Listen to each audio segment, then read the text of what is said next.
अब बहन जी नहीं है तो क्या गलत है, सरकार में उनको लाओ, फिर देखो उनकी ताकत, उनकी औकात। मतलब जो लोग ये आरोप लगाते हैं उनको एक बार सत्ता में लाके देख लीजिए, उसके बाद बताइए। आरोप लगाने वाले तो आरोप लगाते रहते हैं। आपको बता दें मीठे में भी कीड़े पड़ते हैं, तो वो जो कीड़े पड़ रहे हैं वो जानते हैं वो विरोधी है। चंद्रशेखर भाई पे क्या कहेंगे? चंद्रशेखर भाई पर देखिए हम उनका विरोध नहीं कर रहे हैं, वो भी हमारे युवा हैं। और आप लोग अपना बताइए कि राजनीतिक गणित क्या कह रहे हैं यहाँ से? मैडम हम बता दें, मैं तो कटेरी विधानसभा से हूँ और विधानसभा संयोजक पे पद पर काम कर रहा हूँ। जो यहाँ जातिगत आंकड़ा है वो लगभग यहाँ पर जो दलित हैं, कमज़ोर तबके के लोग जो होते हैं, वो लगभग 90,000 से लेकर 1 लाख तक। कमजोर तबके की आप कैसे कह रहे हैं दलितों को? कमज़ोर मैं इसलिए कह रहा हूँ जैसे कि चुनाव में वोट उनका भी एक है, पंडितों का भी एक है, तो गरीब और ये दलित कैसे बोल देते हैं कमजोर है? सदा से, आज से नहीं सदियों से दलित जो समाज था इनको आर्थिक रूप से कमजोर बनाया गया था और कभी भी इनको रोजगार की अगर बात होती थी तो इनको जात के नाम पर नकार दिया जाता था, तो इससे लोग आर्थिक से कमजोरी आ गई। संविधान के दम पे तो आप सब बराबर है ना? आप तो बराबर हो गए, लेकिन संविधान को चलाने वाले बदतमीज टाइप के लोग बैठे हैं। हाँ, जो संविधान का मकसद नहीं समझते हैं। वोट तो सबका बराबर है किंतु हक अधिकार बराबर नहीं दे रही। हम जो है 23% है, हमको 23% जो है भागीदारी चाहिए। 52% हमारा ओबीसी समाज है, उसको पूरा 52% चाहिए जो पूरी तरह से अभी नहीं मिली है। क्यों भाई? और जो है हम झूठी लड़ाई नहीं लड़ रहे हैं, हम वास्तव में लड़ाई शिक्षा, रोजगार, भागीदारी की लड़ रहे हैं। और जो संविधान का मुख्य उद्देश्य होता है भाईचारा, समता मूलक समता, बंधुता, भाईचारा स्थापित करना, वो आदरणीय बहन कुमारी मायावती जी परफेक्ट रूप से लागू करती हैं। और यही नहीं, उत्तर प्रदेश भी देख चुका है। जिनकी बात आप कर रहे हैं कि हमको दबाया गया, हाँ, हमको नीचे रखा गया, आर्थिक रूप से पिछड़ा बनाया गया, ब्राह्मणों को भी बहन जी साथ में लेके चल रही हैं। मैं आपको बता दूं, सिर्फ हम लोग ब्राह्मणों से दबाए हुए नहीं हैं, इसको स्पष्ट कर देना चाहता हूँ।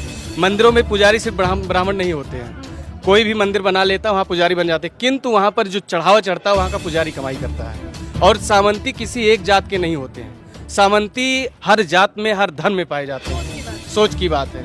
और सही बात यह है कि जातिगत रूप से जो देखते हैं वो जातवादी होते हैं। सामंती धन से, धन्नासेठ जो होते हैं, अक्सर उनकी मानसिकता सामंती हो जाती है, जो आम पब्लिक से गरीबी अमीरी की भावना से व्यवहार करते हैं। जी हाँ। तो इस बार अपने चुनाव की ताकत पे आप लोग यहाँ से बसपा को ला रहे हैं? जी जी जी, बहुत अच्छे तरीके से। हमारे यहाँ के जो है प्रतीक पांडे जी युवा हैं, अभी 26 साल उनकी उम्र है और बहुत अच्छा जोश खरोश के साथ प्रचार भी कर रहे हैं और उनको जो है समर्थन मिल रहा है, पब्लिक का प्यार भी मिल रहा है। निश्चित ही हम लोग लगभग 20,000 नहीं 50,000 वोटों से जीत रहे हैं कटेरी विधानसभा में।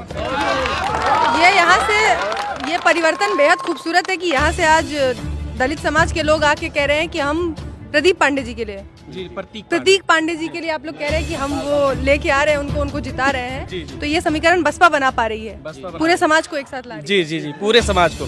बहुजन समाज पार्टी की नीति यही है समता मूलक समाज की स्थापना करना। बाकी सभी की नीति है कि एक घाट पर बिल्ली आए, चली जाए और शेर पानी पिए, और जब शेर चला जाए तब बिल्ली पानी पिए। लेकिन बहन जी की सरकार में शेर और बिल्ली एक घाट पर पानी पीती है। नाम क्या आपका? मेरा नाम जंग बहादुर गौतम है। इस समय मैं पीएचडी की तैयारी में हूँ। और जो है हम लोग शिक्षा पर ज़्यादा ध्यान देते हैं और शिक्षा के साथ साथ समाज को भी साथ में लेकर चलते हैं, जो कि बहुजन समाज पार्टी के बैनर तले हम लोग राजनीति भी करते हैं। बाबा साहब की बात पूरी मानते हैं आप? बाबा साहब की बात को हम बता दें, हम लोग तो कैडर कर रहे हैं, आपको देखने में यहाँ हम आम लग रहे हैं, लेकिन हम अपने पैसे से, निजी खर्चे से हम लोग लगभग 2,500 कैडर बहुजन समाज पार्टी बहन जी के लिए कर चुका हूँ। किसी नेता के दबाव नहीं या किसी नेता के लिए नहीं, आदरणीय बहन कुमारी मायावती जी के लिए। हमारे सामने अशोक भाई खड़े हैं, देख लीजिए, ये लोग भी हमारे साथ में कैडर करते हैं। क्या बात है। नहीं, आपसे फिर एक सवाल तो बनता है कि लगातार आरोप लगाए जाते हैं, क्योंकि आप दिल से लगे हुए हैं, तन मन धन से भी लगे हैं बसपा के साथ। तो ये लोग कहते हैं, जो आरोप लगाए जाते हैं कि बसपा पथ भ्रष्ट हो गई है, जो सोच थी, जो विचारधारा थी, जो जिस मिशन के ओर चल रही थी बसपा, उससे भटक गई है। मैडम जी, हम आपको बता देना चाहते हैं, जब बहन जी पहली बार 29 सितंबर 1995 में सरकार संभाली, तब बहन जी खराब नहीं थी, अच्छी चली। उसके बाद 6 महीने बाद सरकार गिरा दी गई। फिर जो है सत्ता में आई बहन जी, तब बहन जी गलत नहीं थी। 2007 में बहन जी आई, गलत नहीं थी। अब बहन जी नहीं है तो क्या गलत है, सरकार में उनको लाओ, फिर देखो उनकी ताकत, उनकी औकात। मतलब जो लोग ये आरोप लगाते हैं उनको एक बार सत्ता में ला के देख लीजिए, उसके बाद बताइए। आरोप लगाने वाले तो आरोप लगाते रहते हैं। आपको बता दें मीठे में भी कीड़े पड़ते हैं, तो वो जो कीड़े पड़ रहे हैं वो जानते हैं वो विरोधी है। मीठे तो हम लोग हैं और समाज को बिल्कुल समाज के पेट को मीठा करेंगे और उनकी पेट को भरने के लिए हम लोग दिन रात मेहनत कर रहे हैं। और चंद्रशेखर भाई पे क्या कहेंगे? चंद्रशेखर भाई पर देखिए हम उनका विरोध नहीं कर रहे हैं, वो भी हमारे युवा हैं और मैं संगठन के माध्यम से अगर उन्हें देखूं तो उनका काम अच्छा था, लेकिन जो बहुजन समाज पार्टी की एक राजनीति थी और माननीय कांशीराम साहब की जो एक मिशन था, मिसाल था कि दबे कुचले लोगों को भी मंत्री विधायक बनने का मौका मिले, उसके लिए एक बहुत बड़ा चट्टान माननीय साहब ने खड़ा किया था और कठिन परिश्रम सह करके खड़ा किया था और उसकी हालात इतनी अच्छी हो गई कि आने वाले ये पिछले 2017 में 17 से जब लोग हम नहीं हैं उसके पहले हमको ये लगा कि बहुजन समाज अब हुक्मरान बनेगा, लेकिन अब उसी बहुजन समाज पार्टी को तोड़ने के लिए जो छोटी छोटी पार्टियां बनाई जा रही हैं कहीं ना कहीं ये बहुजन समाज पार्टी के लिए घातक साबित हो रहा है। इसलिए हम चंद्रशेखर भाई से भी कहना चाहेंगे आपके माध्यम से, मीडिया के माध्यम से, कि भाई साहब अगर वो चुनाव न लड़ करके संगठन को मजबूत करें और संगठन को मजबूत करने के साथ साथ बहन कुमारी मायावती जी को जो है समर्थन करें, निश्चित ही पूरे उत्तर प्रदेश में नहीं भारत की जो है दिल्ली की पार्लियामेंट में हम लोग राज करेंगे।